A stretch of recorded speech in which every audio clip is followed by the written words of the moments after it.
For example, if you take the GPRS, in 2006 the contribution was only 2%, which has become 9% last year. So this year it is further better.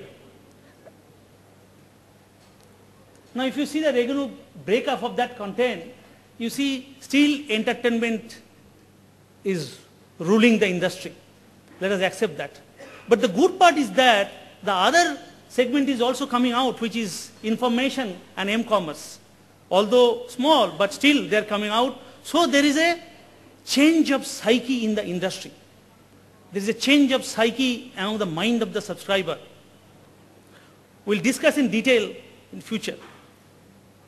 Now in entertainment MVAS, again, as we know, CRBT and reverse CRBT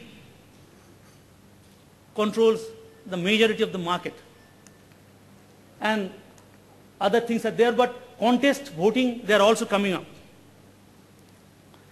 Now, segmentation of the information VAS. This is very interesting. If you see, out of this, one-time request is now controlling 45% of the market. Now, what is this one-time request? Since we know India is dominated by the prepaid subscriber base, having a very low balance, these are actually the VAS products with almost very low denomination. They are the sachet pricing, like everyday offer, and people are actually buying that.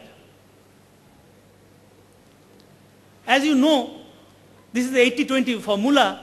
Only 10% of the subscriber base is contributing not only to the 40% of the revenue, but most importantly, 55% of the EBITDA.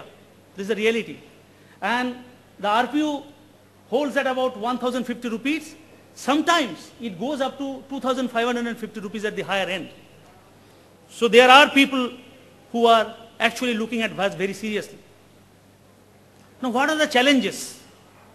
Lack of awareness, because if you go out and talk about VAS, normal people, they don't know about VAS, although they use VAS in other way. That's the reality.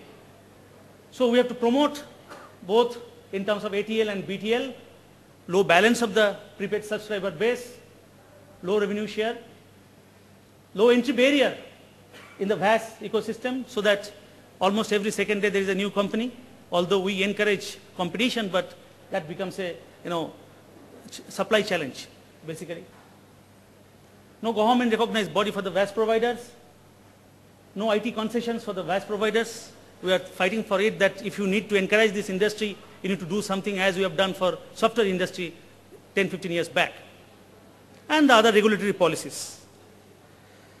Now, I would just like to say that all of us know in India, none of the private operators have got the license for all the circles.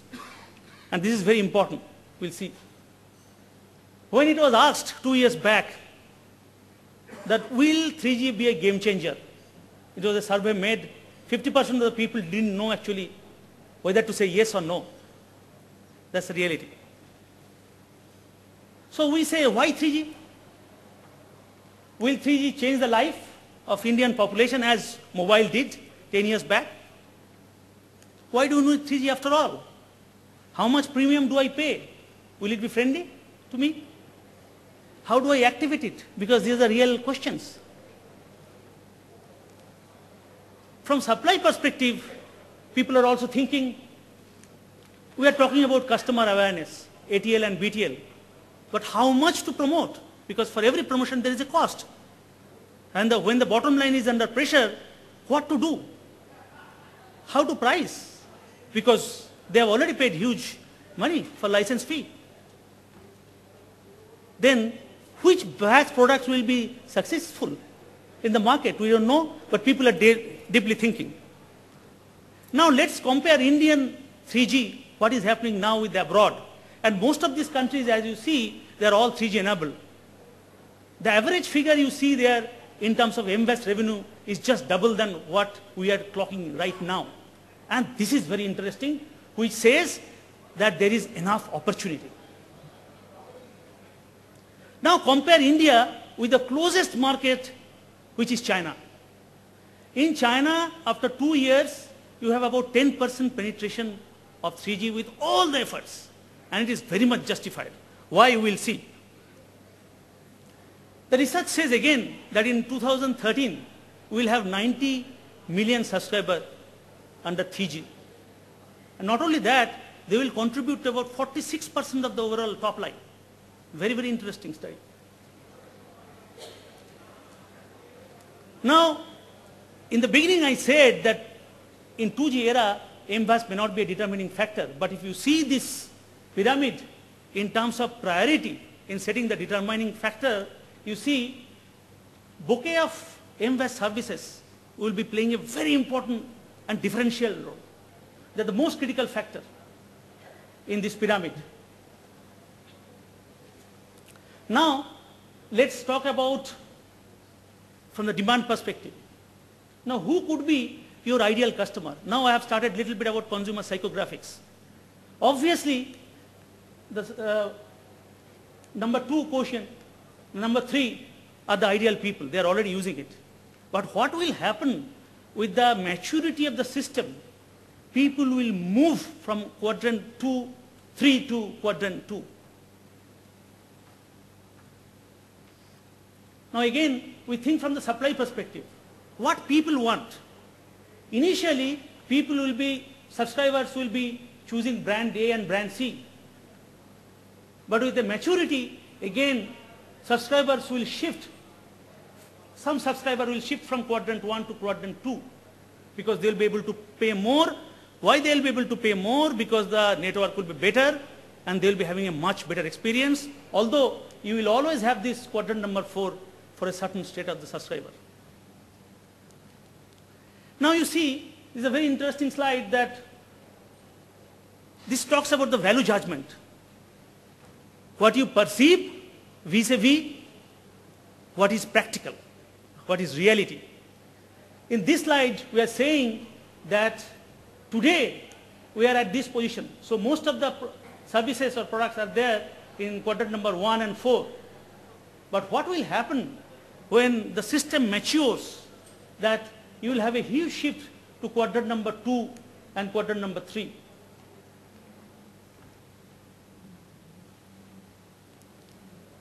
What happens to the rural subscriber? Here, there is a reality check. You see, whatever is happening today, tomorrow, mostly they will be in the same area. Because the rural subscribers are not accessible to all the information, or they may not need this information.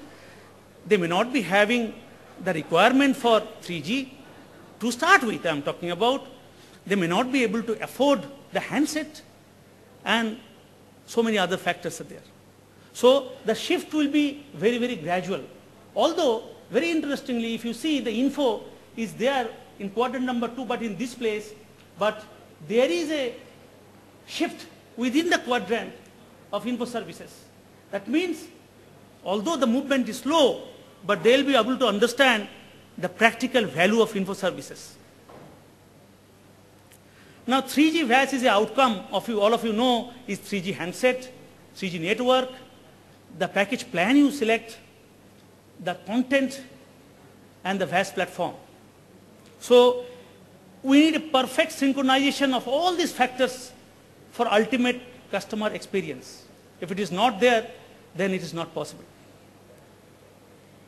Now the good thing is that the handset price is falling. I've shown certain figures from the recent Economic Times that the prices are falling, and which is a very good news for all of us.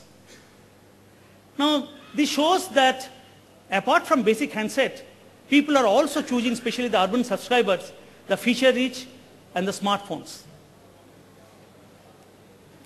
But 3G is still hazy, frankly speaking, as it stands today. Why?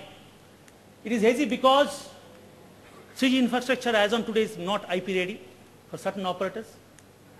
The cost of the phone is high. We are also not geared up so far as the content is concerned.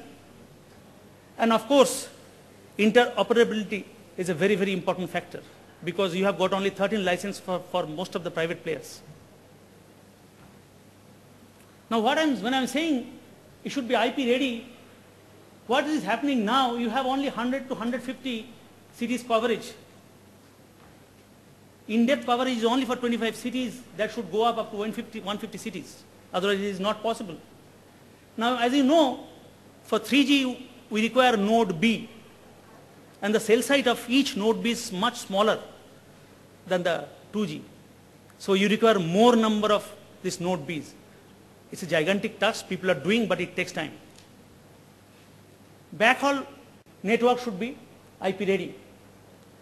In cities, 3G operators should be also doing handshakes with Wi-Fi providers, because these are all complementary services to have a fantastic and seamless 3G action. And apart from just tower sharing, what we should be doing is antenna RF feeder sharing and TMAs and so on and so forth. So it's a complicated game. Not only the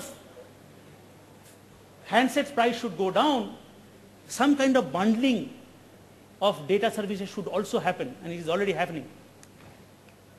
Then you need a much bigger penetration of the handset. More ATL and BTL activity is required.